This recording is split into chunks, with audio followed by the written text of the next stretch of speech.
l'exploitation, plus nous, on a arrimé la théorie de la domination de Bourdieu, avec notamment la notion de violence symbolique, qui fait que les dominés reconnaissent aux dominants effectivement leur droit à les dominer, et que nous, face à ce rendez-vous historique auquel nous sommes confrontés, eh bien, nous pouvons très bien, nous sommes les plus nombreux, c'est nous qui faisons fonctionner l'économie réelle, c'est-à-dire leur richesse n'existe que parce qu'ils volent le travail d'autrui, hein, et ils détruisent les formes du vivant sur la Terre. Eh bien, nous avons des syndicats, nous avons des partis politiques, nous avons des associations, nous avons plein de médias indépendants comme le vôtre. Il se passe plein de choses dans les forêts de France, avec des éco-villages, des trucs incroyables qui sont déjà là, mais rien n'est coordonné, très peu coordonné. Et si vous voulez, c'est pourquoi j'ai consacré plusieurs pages sur la psychothérapie institutionnelle, parce que je me suis dit, mais c'est pas possible que on ait des partis politiques, c'est très bien, des syndicats, tout ça est très bien, mais comment se fait-il qu'on soit toujours divisés? Et nos divisions font le bonheur des plus riches et leur permettent de continuer à nous exploiter. Donc nous devons coordonner nos différences, coordonner nos luttes et avoir un seul et unique ennemi.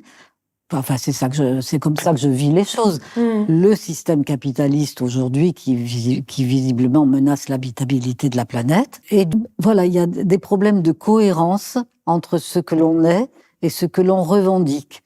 Et tout cela doit faire l'objet d'introspection psychique, doit faire l'objet de cette psychothérapie institutionnelle dans laquelle j'ai grandi, puisque je suis née à Mende et que le psychiatre François Toscaïès a inventé la psychothérapie institutionnelle en délivrant 1000 patients qui était dans un hôpital psychiatrique très important à Saint-Alban, et en ouvrant les murs, en enlevant toutes les chaînes qui enchaînaient tous ces malades, et en créant quelque chose en autogestion. Il soignait les malades, il soignait les médecins, il soignait l'hôpital psychiatrique, et en un mot, il soignait la vie elle-même.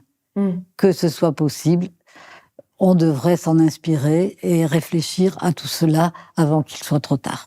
Alors justement, qu'est-ce que vous pensez que ça donnerait concrètement si on s'inspirait de cette psychothérapie institutionnelle?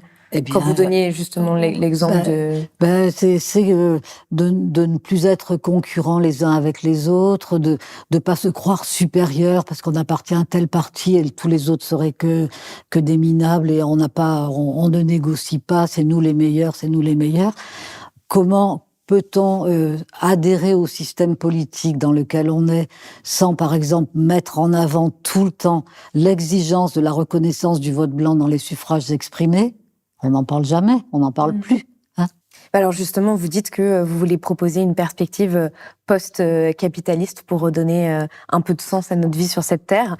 Vous écrivez « La défaite perpétuelle de ceux et celles qui contestent l'exploitation et la domination de classe doit nous interroger sur nos propres imaginaires ». Alors justement, si on imaginait, à quoi ressembleraient selon vous nos vies dans une société post-capitaliste ? Je crois que je l'ai un peu dit au fil de cet entretien.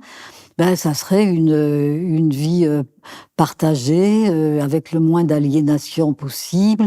Chaque fois qu'il y a une institution qui se crée, il y a un comité de vigilance.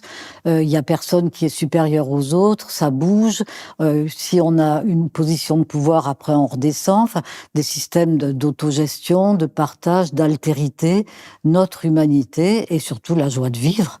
La joie, tout simplement, le bonheur, l'amour.